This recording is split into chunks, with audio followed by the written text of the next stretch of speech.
Dnes je 26. apríla 2025 a opäť spúšťam moju hydropóniu v skleníku. Za tie roky sa mi osvedčili hlavne paradajky a papriky, takže mám tu nejakú reďkovku, šalát, uhorky dám už do zeme. No a tuto mám priesady, papriky aj paradajky. Trošku sú povykrivované, lebo vonku dosť fúka vietor. No a v podstate čo robím, vyberám tie rastlinky, tu ich očistím od hliny vo vode, no a už ich dávam do vedier.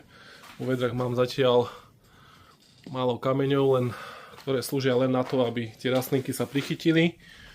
Hej, takto to vyzerá. No a ako náhle trošku spevnejú a začnú rásť, tak budem prisypovať kamene, aby to, čo je pod vodou sústavne, lebo je tam stále určité množstvo roztoku, aby na to nesvietilo slnko, svetlo a minimum rias bolo. Túto časť, čo som tu kedysi mal, to som zrušil, to sa mi neosvedčilo, hlavne sa mi to nechce robiť. No a roztoku mám zhruba 500 plus 200 litrov, čiže nejakých 700 litrov.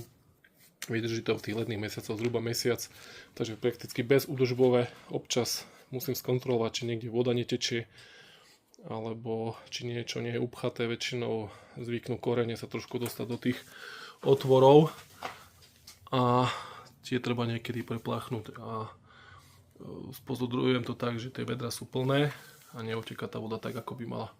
Ináč výborné, veľmi si to pochvalujem.